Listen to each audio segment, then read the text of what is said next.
They took this case so far as to have a hearing where the NLRB last week said, that's dumb, they're eligible, and they're having an election. Which side are you on? Which side are you on? Here is what workers in the U.S. South and the American colonies were up to in the week ending on December the 15th. In new campaigns, the International Brotherhood of Electrical Workers, IBEW Local 1933, filed a petition for a union election to add 4 workers at Lee County Electric Cooperative in Fort Myers, Florida, to the bargaining unit that they already represent.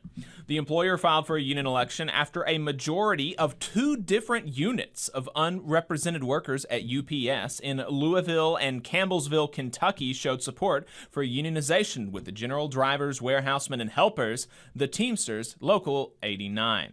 The first unit was of 3 part-time hub associates, and the second was 6 part-time package center specialists. And Teamsters Local 89 was not done last week, because after that, 61 workers at UPS in Louisville, Kentucky also filed for a union election with the same local. That Teamsters Local's really been on a tear this year, organizing several new units of UPS workers after they got their contract. So very cool to see that. 50 security guards at Akima in Donna, Texas filed for a union election with the United Government Security Officers of America, Local 385. 4 workers at Red Label in Stillwater, Oklahoma filed for a union election with the United Food and Commercial Workers, UFCW, Local 1000. The employer filed for a union election after a majority of the 84 workers at Glancy Surface Mining in Wharton, West Virginia, showed support for unionization with the United Mine Workers of America, UMWA, Local 1503.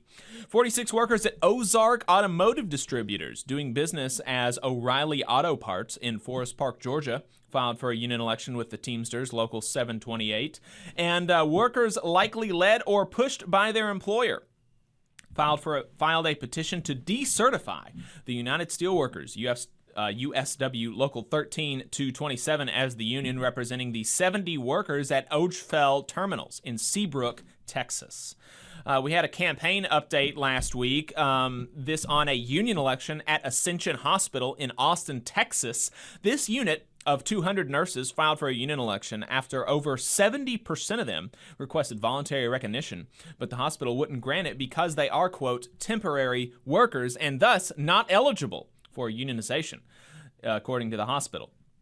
They took this case so far as to have a hearing where the NLRB last week said, that's dumb, they're eligible, and they're having an election. That election is scheduled for January the 3rd. National Nurses United wanted to include them in the original unit that had an election there in 2022, but the hospital has had this argument about their ineligibility since then.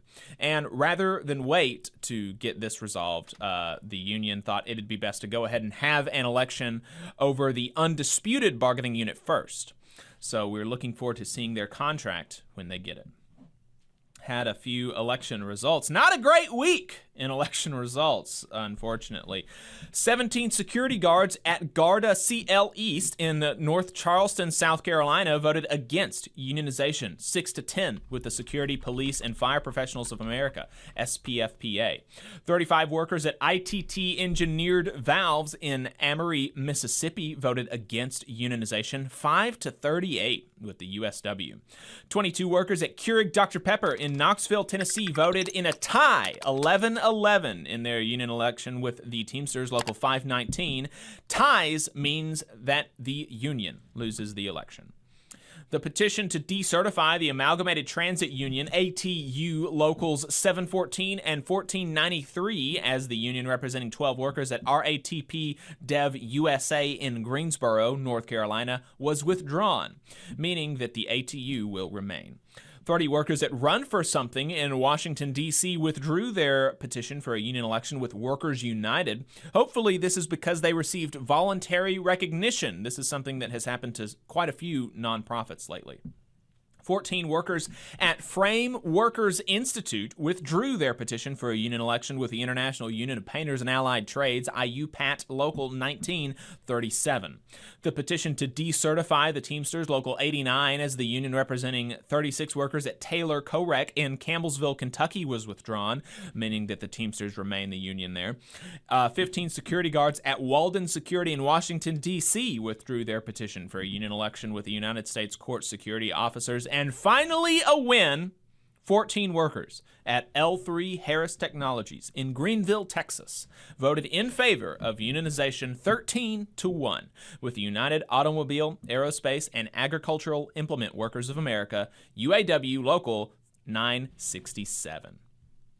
I had a few strikes and bargaining updates last week where the Teamsters are voting on a strike authorization at Anheuser-Busch.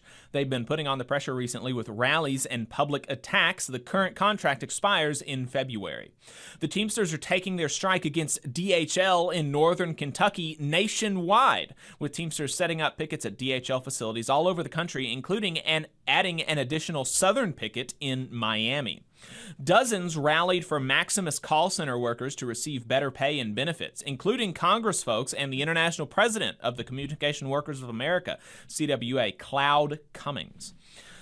These are the workers that operate the phone lines for Obamacare and Medicare, and yet many of them cannot even afford the services that they offer. A startling 83% of the workers who have dependent children report needing to utilize some form of public assistance. President Cummings was arrested, as were several Maximus workers.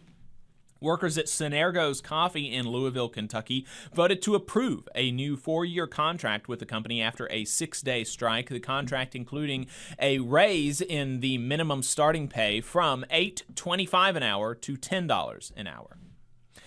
In internal union affairs, the Machinists District Lodge 19 is rerunning their election after a Department of Labor investigation found sufficient evidence to warrant a rerun. The new election is being held on May the 3rd, 2024. In policy, politics, and legislation, the national president of the American Federation of Government Employees, AFGE, called the proposed Social Security Fiscal Commission a wolf in sheep's clothing. Tesla is being accused of fraud by the California Department of Motor Vehicles for advertisements claiming some of their cars are, quote, full self-driving, unquote, despite the fact that Tesla admits they are not autonomous and require active driver supervision. Elon Musk says his allegedly fraudulent claims are free speech. The Durham Workers Assembly is holding a rally on Monday night, From Durham to Palestine, money for workers and community needs, not a tax on black and brown folks. They are calling for $25 an hour for city workers and a permanent ceasefire in Gaza. Florida Republicans just voted down an amendment to a Florida bill that would loosen child labor regulations to require all employers of 16 and 17-year-olds to maintain record of sexual harassment and give copies to parents. You just saw a clip from the Valley Labor Report. We are live every Saturday morning from 9:30 a.m. till 12:30 p.m. And we pride ourselves on keeping all of our content free to everybody so that we can talk to as many working folks as possible. If you support the work that we're doing, you think that it's important, you think that it's good, then consider making a monthly contribution to the project, and you can do that on our website, tvlr.fm.